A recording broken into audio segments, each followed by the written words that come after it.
Hello everyone, and I'm back again with yet another Battlefield 2 video, and as you can see here, I'm highlighting the oddities of working with increasing the bot count and its associated glitches and so on and so forth. So I have 64 bots in this game, 32 versus 32, or, it includes me, so 33 versus 32, or so on and so forth. But the ratio of the game, you have to adjust it to like a weird number because the in-game menu caps it at 48 for whatever reason, but you can adjust it in the game itself, so it's now at 64. But regardless, this is a full match. I decided I'd treat everyone with a full round of this absolute chaos, and as you're about to witness, I'm actually going to use some vehicles in this game, unlike the last couple of times I've played Battlefield 2, because I simply hadn't thought to do it, if I'm going to be honest. I explained in my 2142 video, that should be up by the time that video is up, but I tend to not play Battlefield for its vehicles, which is a bit heretic, a bit heresy. It's a bit heretic of me, to be honest, because Battlefield is known for its vehicles, just as much as its infantry and stuff like that. So here I am playing the game with the 16 scale map with 64 bots. So this is going to go great. You can already see all chaos is unfolded because the bots just come rushing out towards you. No point defending or anything like that. Just hide amongst the buildings and all that. I mean, I guess it's semi-realistic, you kind of have to set up your positions and swarm around and everything and make it difficult to focus on one particular target, but, just a bit of chaos, it's all in good nature, I guess. It was pretty funny playing through this, actually, just because I cranked up the bot difficulty to a high level, and apparently I played the bots on like very easy difficulty as a kid. I didn't think to play them on a high difficulty for whatever reason, because they're actually a good challenge when you crank up the difficulty, more or less in the fact that they just tend to laser you. But I thought mission complete, I've finally established the foothold and we can finally get going from there. There's my teammate, we've got good cover, nothing to fear, nothing to worry about. The gun's pretty good. I mean, the M16 is okay, 3-round burst I'm not a fan of, but it kind of works. You can see the bots start to slowly come in. I thought, this is alright, not a big deal or anything like that. Got to reload, Oh, yep, and there we go. It just very quickly fell apart on me.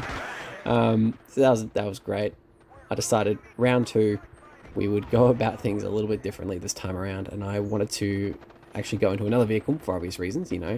Evidently going in as infantry is not quite working, but the capture point is infantry only, so that makes it a bit of a challenge. But I figured just showcase the vehicles. I mean, I guess everyone's done that before, and I'm not any unique compared to everyone else, but I am unique in that I am choosing to play as with a stupidly high amount of bots on a small map, because why not? I guess that's not even that unique either, just doing it for vibes, really. And this game still looks good. I mean, I'm just happy to be playing this and getting this fully functioning after the frustrations that I've had with Battlefield 2142, because, as I've said in the last 2 videos, which happen to be 2142 videos, this game has done, this game is just nice and simple and fun to get into, easy to pick up and play, easy to install, unlike Battlefield 2142, so, it's just nice to just have something that works. I need to start exploring mods, because the vanilla game, while still a lot of fun, is very bare bones compared to what some of the mods are. Like, I know there's Project Reality and all that, and I used to do Project Reality videos, but those were half-an-hour long videos without commentary, and I figured I should probably instead do shorter videos on, like, Forgotten Hope 2, for example, because that game has some, like, tactical shooter, jeez, there's a lot of grenade kills there, but it has like, tactical shooter roots, but is, a bridge between Project Reality and Battlefield 2, so that didn't work. So I figured third time's a charm would be the support class, because my monkey brain in that moment, my pea-sized brain in that moment, decided that maybe a gun with 200 bullets in its main ammo reservoir would actually do something. So we're about to find out, because that was all a bit of fun there. But you can see the tickets are bleeding. I think we started like 2:20 or something like that, and it's barely been a minute and a half, or it's been a bit more than that actually. It's been about 2.5, 3 minutes into the match, and it's 40% gone and still bleeding, because of course you need to capture 1 point to stem the bleeding. So that, that's all in good fun and everything like that. I can imagine this would be a lot of fun playing this with someone, actually. I mean, me and my dad have played Battlefield 2 and Project Reality, Battlefield 2 together about a decade ago now, actually. But he's been suggesting that I should rebuild one of the old PCs, because it turns out I've still got my old PC case with RAM still in it and a CPU still in it, but it's been out in the shed for a while. So, I mean, it looks like it's fine. It's been insulated from the elements and everything like that, but, it's a bit sketchy. But I guess with YouTubers like Budget Builds and Random Gaming and HD doing like old budget builds, and they're still working, I guess, it should be relatively okay in the scheme of things. But there you go, third time's a charm. The LMG works. Just gotta hope that, you know, I don't get swarmed with like 8 or 10 bots like it happens so often in this game. But no, it didn't end up happening. Finally secured a foothold and stemmed the bleeding. So I felt pretty happy about that. It was funny, you know, I didn't know why I didn't think they'd do that before, but I thought maybe I could pull it off with, you know, medic or assault or anti-tank even. But yeah, of course, this gun's flaws start to show up in that, you know, you can't fire accurately while standing up. You can a little bit more when crouched, but prone's where it's at with this gun, and it's very frustrating because, as I said in the 2142 video, I love the LMGs in 2142 because, you know, you could just fire them whenever you wanted, and Battlefield 4, I think I used LMGs almost more than any other gun, although that being said, from memory, that may be a lie. I think I did use LMGs a lot in that game, but I actually used, like, carbines a lot in Battlefield 4. Battlefield 3 I did use a lot of LMGs though, because I just thought that the LMGs were more fun to use than the actual AR guns. And don't even get me started on sniper rifles, I'm just not good with sniping in this game. I was playing off, you know, not recording, but I was playing Battlefield 2 with sniping, and I'm hopeless. The M24 sniper rifle for the US faction though just doesn't cut it for me. I much prefer the MEC sniper rifle, the SVD.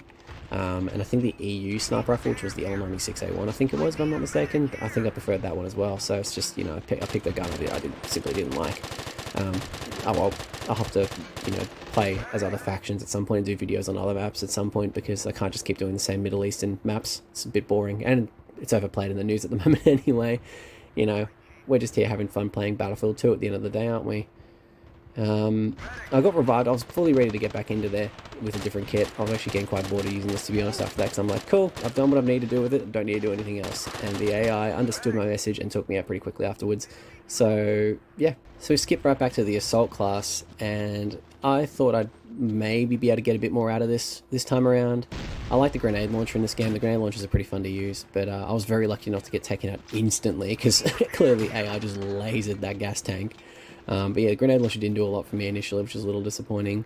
And I nearly got taken up by my own teammate there. I didn't even notice that till after, but yeah, the cheeky fucker just threw a grenade into the wall and it bounced off me. That's good. That's great to know. So yeah, I really don't have a lot else to say really, other than I do want to go into Battlefield 2 mods at some point. I did iterate that before, but I will, you know, bring that point across now. That, yeah, that will be explored. I got absolutely lasered there, so that was a bit cursed. And that's what I mean with the bots being more challenging. You know, you just get absolutely lasered sometimes.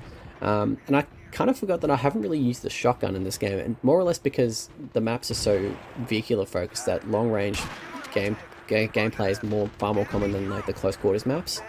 But this shotgun is so satisfying to use in this game. It's funny how small it looks though. It looks like a toy gun in this game. Like, it's comically small, but that might also be just the field of view plus like widescreen mods and so on.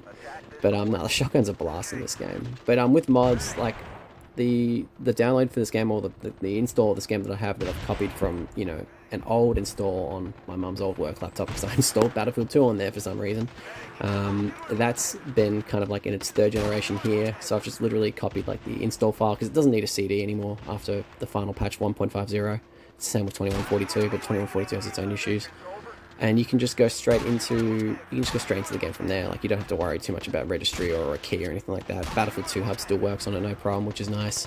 But there's a lot of leftover legacy mods and mods that I want to get rid of that I don't have any intention of playing. Like, there's a lot of bloat in this install. But at least the vanilla game is still very much intact, and I can access like the 64 player maps with bots. Like, there's a separate mod for that, so the vanilla experience is unaffected. So yeah, that's roughly that, guys. Hope you enjoyed the video, and I'll see you in the next one.